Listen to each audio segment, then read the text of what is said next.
a very intimate part of you with all of us. Um, it feels adequate to like now transition back to your origin story. So you had mentioned that you moved when you were 21 from Morocco to England, and I've heard some stories about you in the UK. So like how long were you there for? What ended up like did you come to Canada after that? So before I came to England, I applied for school here in Canada. So I Oh, was accepted in Vancouver. oh, So my first plan was going to Vancouver, but then we started doing some research and we found out it was really expensive. So I couldn't afford it. So just school itself, it was really expensive, yeah. and then the living expenses and everything, so I couldn't. And I was so determined to leave the country when I got to 21. I was like, there is no way I'm gonna stay here more than that. And my brothers, they live in the States, and I tried to apply to go to the States like 7 times, and I got denied 7 times just because my brother lived there.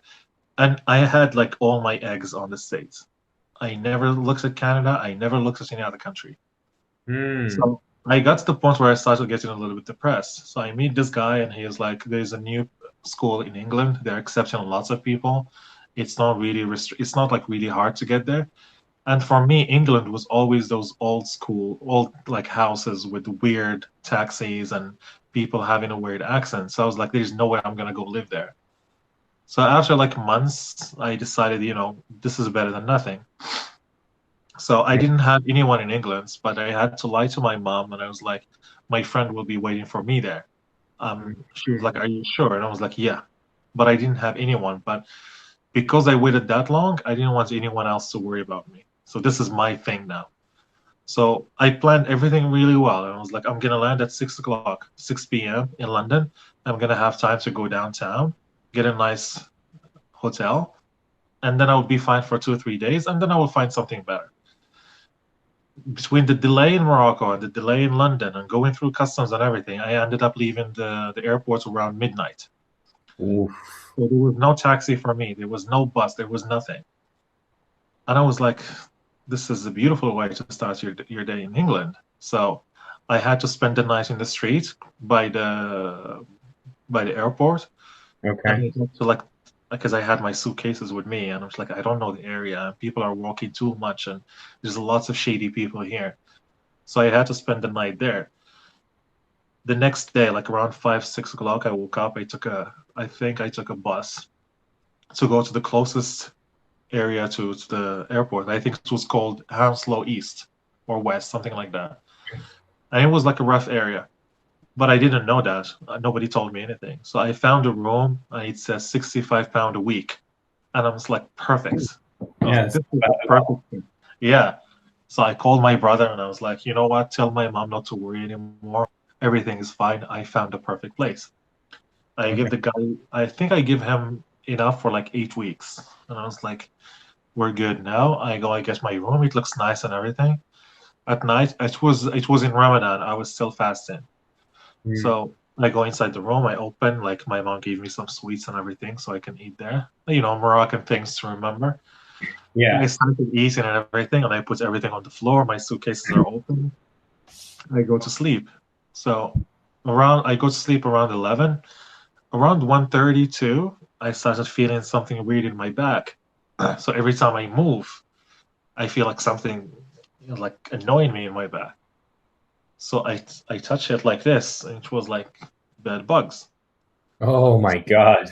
Yeah, I had to run from the bedroom to the washroom to the shower, and I could hear, we're gonna get to that question later, like the noise that I hate. It was Mm, that noise of them falling from my back on the floor. I still remember it to now. It was annoying. And then I oh, remembered everything I have is in the room. So I go back, and they were like all over my shit. They were in my clothes, they were in my food, there was in everything. And I turned the lights on, and it was like, it's disgusting, but it was like an army everywhere. And I was like, there's no way I'm gonna sleep here. So I stood up by the window, just looking at the street from 2 o'clock till 7 o'clock, standing. I was so mad, like I was fuming, man. And I'm just crossing my arm like this and looking at the window, waiting just for the sun to come. My God. The minute I hear the guy's awake, I go to him. Like I punched the shit out of him, and I was like, I didn't come all this way to sleep with bed bugs. Right. Took my money.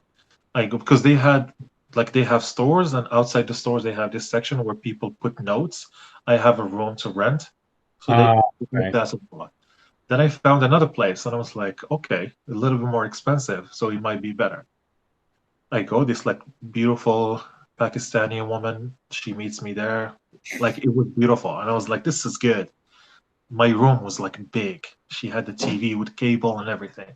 Whoa.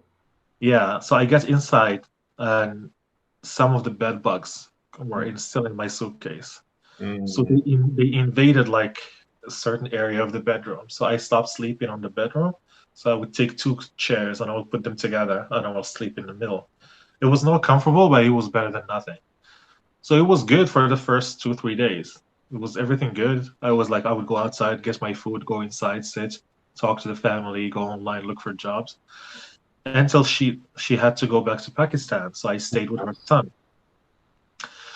Oh, and he was a drug dealer and he was like something else. He was like all the bad stuff. So every time I go to my room, I smell something weird. Right. So I was like, you know what? I took it's like a gum and I put it outside the door. I stuck it there. So I was like, if someone opens the door while I'm away, I will know. I Okay. go, yeah, I come back and it's not there. And I was like, well, here we go. I started checking everywhere. And then I find weed hidden everywhere, like in different places in the room. And Okay. that's not even a week. Like I haven't been in the country for a week. But like a lot of weed? Like, are we talking drug dealer levels of weed? Or are Oh we yeah. talking personal We're consumption? talking about bags like this, full. And I was like, yeah, I was like, that makes sense why the room always smells weird. Like I Right. was sitting there thinking, what am I gonna do with this shit? He starts a fight outside. Like it got really nasty, and then someone shot a gun. Ah, So I had to lay down on the floor. I lay down on the floor. I put something on for my door. I just pushed something behind it so nobody can open it. I can hear someone trying to open it twice, and then the cops showed up again. Not jeez. even not even a week, and This I'm is wearing boxers and undershorts, and I was like, I'm not gonna change. I'm so mad. They come, they take everyone, and then they start knocking at the door. I opened the door, and you were like, she was trying to take me, right. and I just lost it. And I was like, I haven't been in this fucking country for a week. And I was like, and all this shit is happening to me. And she just stopped. She stopped. She was like, what's wrong? Like, she knew my accent was off. She Right. was like, where are you from? And I was like, I'm an international student from Morocco. And I was like, this is my first week in your country. I have not been treated nicely. And I was like, I am so fucking pissed. Right. And she just like, she took me back to the room. She sat down with me. I put my clothes on. I explained to her everything. And then she was like, you know, this guy is a drug dealer. I was like, how would I know? I was like, I just came to the country. I Right. don't know anything. I found a note. I took it there. But the first, like, I stayed there for like in England between 3 to 4 years. The first year was like the worst year of my life. Like, Yeah. Well, it sounds like it started really rough, dude. oh yeah, like weeks after that, I got to know everyone in the neighborhood because like there was a lot of immigrants. And Mm. again, for the first time, I see people playing soccer for the first time. It was a bunch of Jamaicans. Oh yeah, I remember. Okay. Oh man, like I would go every day. I would wear my shoes and I would go and I would stand in a corner just watching, just waiting for someone to tell me, "Do you want to play?" Every day, every day, every day. They were cool, they were nice and everything. And then like one day, one of them came to me and he was like, "You come every day to watch. It's so creepy." He was like, "Come inside and play with us." I was like, "Okay, fuck yes, I've been waiting for this."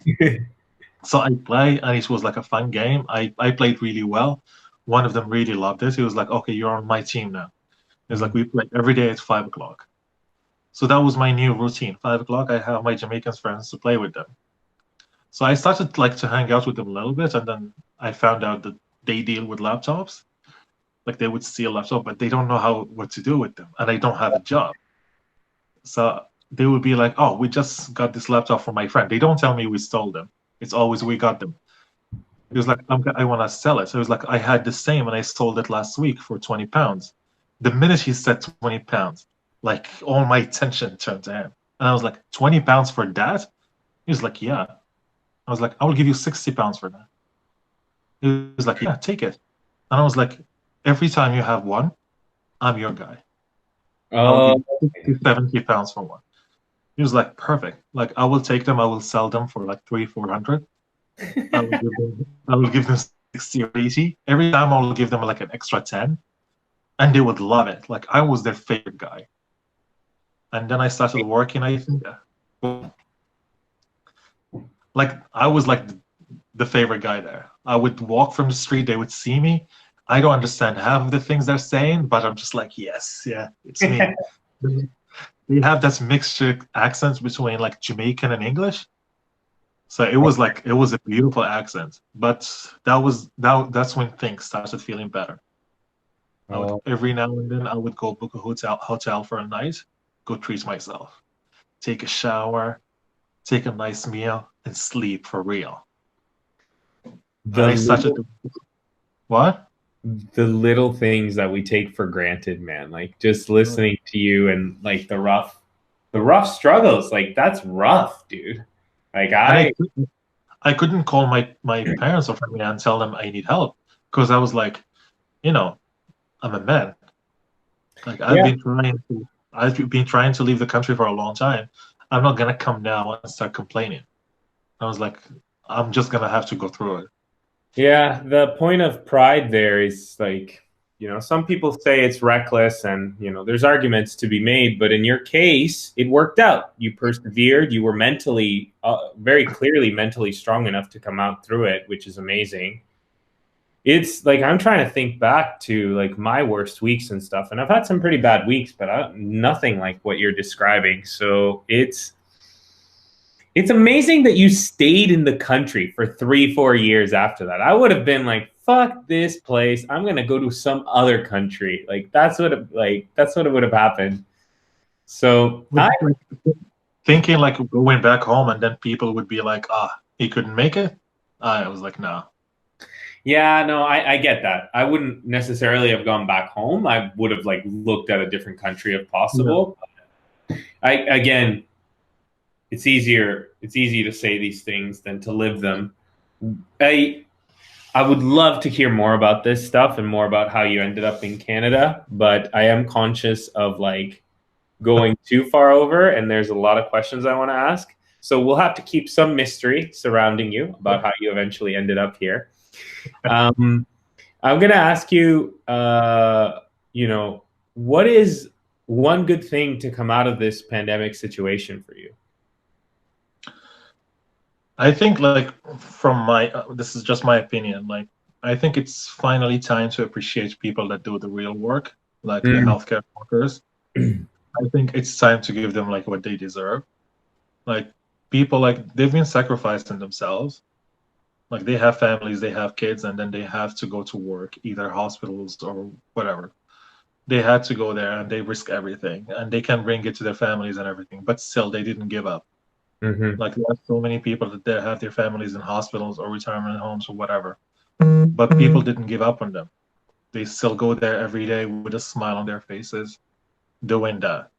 Mm. The the same thing is like there are lots of things that we take for granted, Yep. like just like meeting after games, going for drinks or going for wings, and people would be like, "No, I don't want to go. No, I can't go." Like now, looking back at those days, I would go every day now. Like I'm not gonna bail anymore. Like if you tell me let's go out, I am going. I don't care when or what time.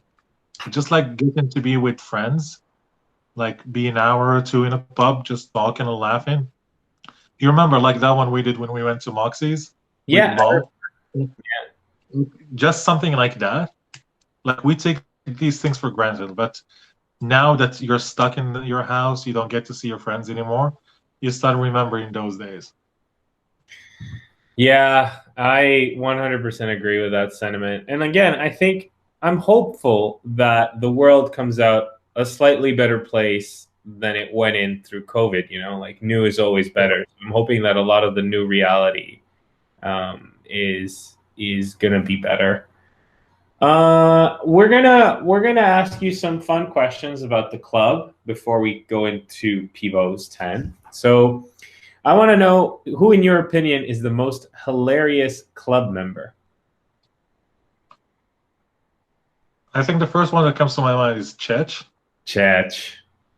Yeah, sometimes he says certain things, especially when we did one in the gym, Okay. Yes, yes, yes, yes. because like there was no filters in that place. Oh no. But then he would say something to Itai or to Kyle, and I'm just like, this is so wrong. But then you can't help it but just like laugh. Like that Thursday was so much fun. Other than soccer, is just that first 5-10 minutes when you change, and the first 10 minutes when you're done the game. Those inappropriate things that get said inside. And every time I look up, I see Chech behind it. And I was like, okay. That league was a Thursday kind of staff league, and we brought in certain players for that staff members. So I was on Team Popovich, and I brought in like you and Chechi.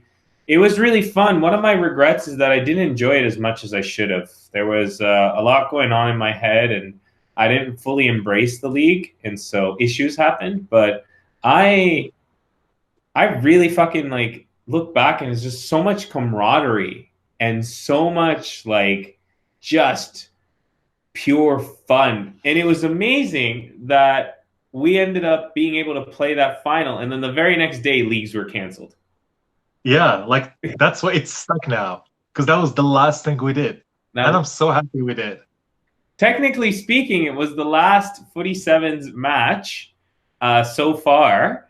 It was the final between our team and Kyle's team, and like the score was like 45-42, and Kyle's team was winning by like 8 goals with 10 minutes left, and we somehow you guys turned it around.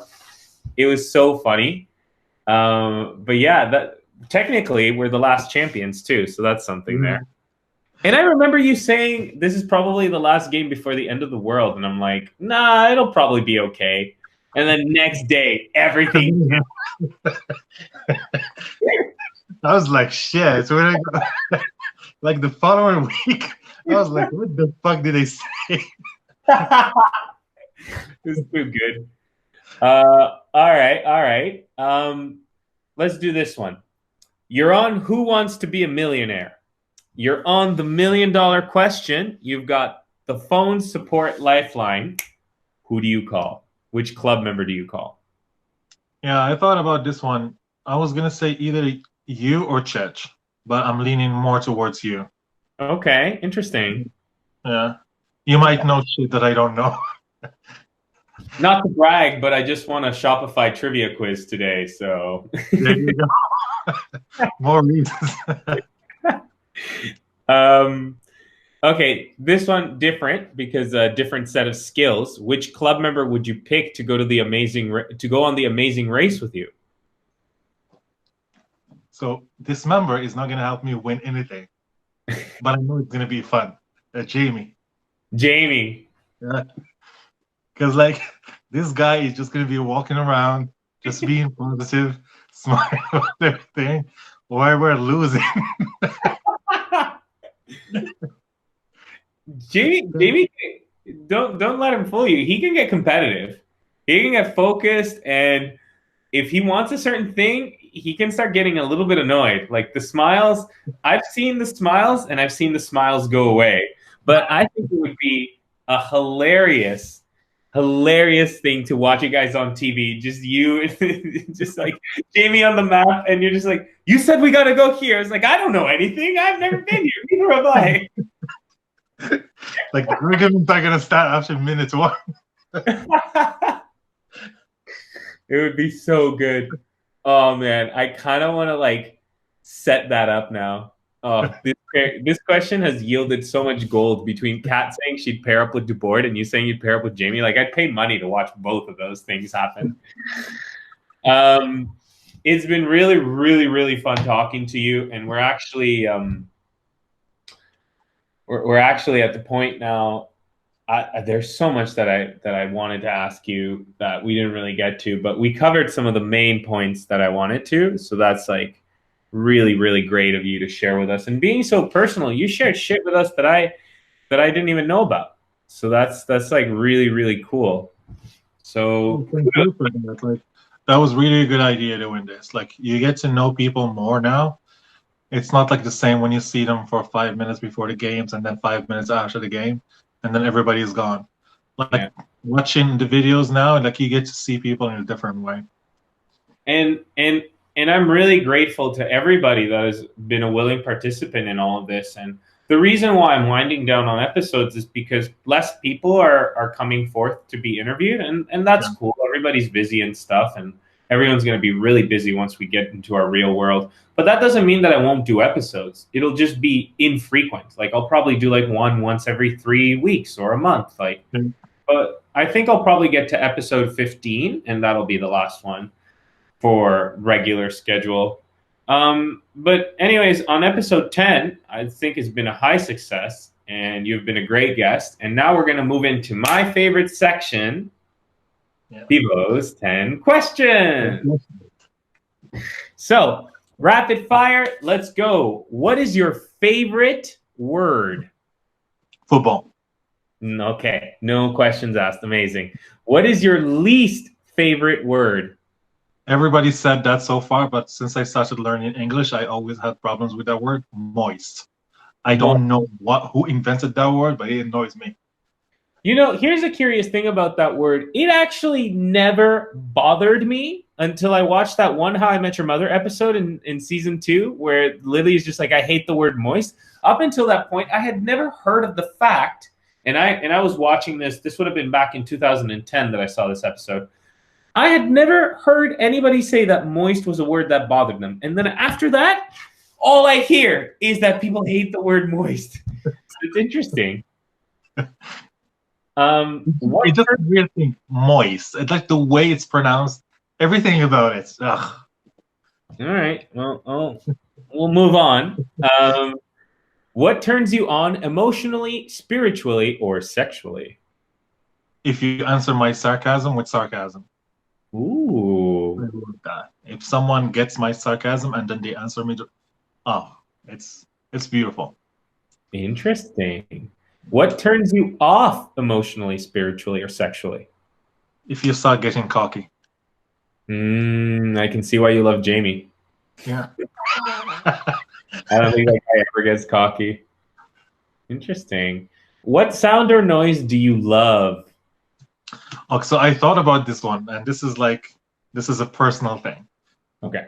I started going to the stadiums to watch my favorite team, like since I was like a little kid. I was always fascinated by, when someone shoots the ball and it hits the net, it's that sound between hitting the net and people screaming goal. It's that noise, like goal. Oh my God, like it gives me goosebumps. Like shoot the ball when it hits the net. Before there's any audio, before the first goal. Yeah. Okay. That silent, like it's not a noise, but for me it is. Like it gets so quiet for like half a second, and then just like explosion. I just love that. That's beautiful. That's beautiful because there is power in silences. There's a lot of I would even say because silence is not used as much, people try to fill everything with noise constantly. Silence is more powerful than some sounds, I would argue, than most sounds, I would argue. In fact, there was one of my favorite football stories, if not my most favorite football story of all time, is the Maracanazo, 1950, the story of Uruguay going to Brazil, and the Brazilian. I could talk about that for an hour, but the things you should know are basically that Brazil thought they were going to win because it was in Brazil. They had danced through everybody except one team, but there was no final back then. It was a group stage, but it worked out that the last group stage match between Brazil and Uruguay would determine the winner. And Brazil only had to draw, and Uruguay needed to win in order to win the World Cup. And so Brazil started off by winning 1-0. Uruguay tied it, and then Alcides Gigia in the minute 76 or around there scores the second goal. And the Maracanã, which is the stadium in Brazil where the game was played, 200,000 people are estimated to be there, like the most ever in a stadium because they had no regulations back in 1950. Silence. Not a single like pin drop could, like, you could hear a pin drop because there was no silence. And Alcides remembers that moment as one of his favorites because he's just like, there are only 3 people that have ever silenced the Maracanã. He was like, Frank Sinatra, the Pope, and me. And I was like, that's so fucking cool. And in that moment, Uruguay ended up winning that game. That moment scarred Brazil so much, they changed from their white colors to yellow. And when the World Cup was in Brazil in 2014, FIFA and the Brazilian Confederation had a huge fight because FIFA wanted the final to be in the Maracanã, and Brazil was like, fuck no. We are not fucking having the final in Maracanã. So very, very, like, back to your point, silence is powerful. Yeah. It's that type of silence that you know something. It's just beautiful. Yeah. Okay. Amazing. Amazing segue. I love sharing that story, so I'm glad I found an opportunity to throw that in there. We kind of already covered this, but what sound or noise do you hate? The one I told you about, the story in England. Yeah. That. Yeah. Fair enough. What is your favorite curse word? I use that a lot during soccer. Is fuck my life. Every time I missed an easy goal, that's the first thing that comes to my mind. I was like, fuck my life. Always. You know who else says it, but not in a football context? He uses it like at home sometimes. Is Jamie. You and him are actually so similar. Sometimes he'll be like, "Fuck my life." Like, it's always the first thing that comes to mind. It's weird. Something bad happens, I'll be like, "Fuck my life," and it just. What profession other than your own would you like to try? I always thought I would be a public speaker.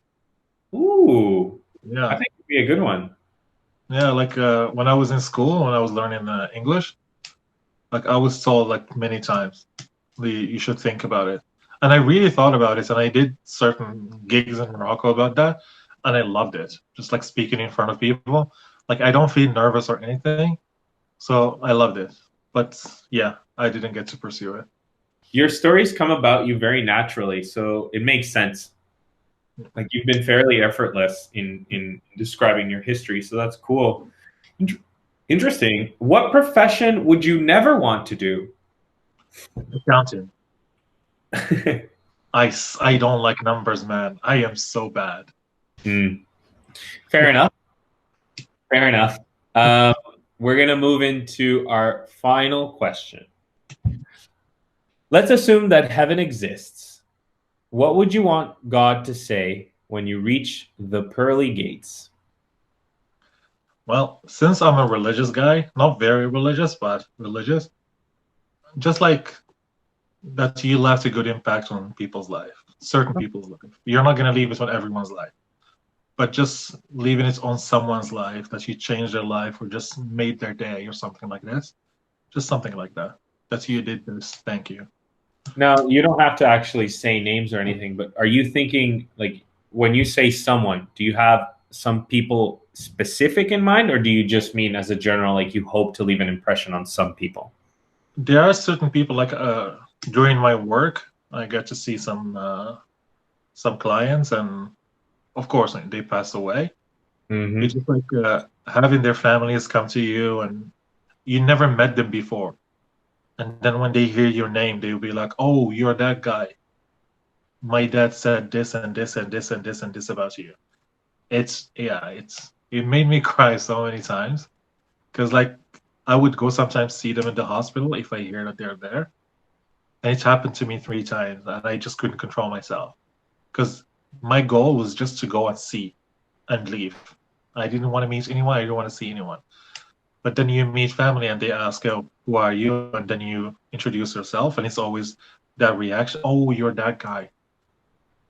I wanna have more moments like that. And that's the thing I want to hear before going through the door.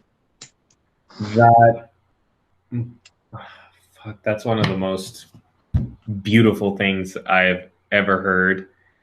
And I really, really appreciate you sharing that with us, because that's a fantastic note to end this on. And it makes me hopeful for the beautiful world our hearts know is possible as we move on into the next stage of whatever the world has in store. So, Mr. Tarik, thank you so much for being my guest today. Thank you so much for having me, man. That was really nice. It was really, really fun. And to the rest of you at home, thank you for watching this edition of Getting to Know. Until the next time, adios. Nah, it'll probably be okay. And then next day, everything. I was like, shit. So when like the following week, I was like, what the fuck did they say?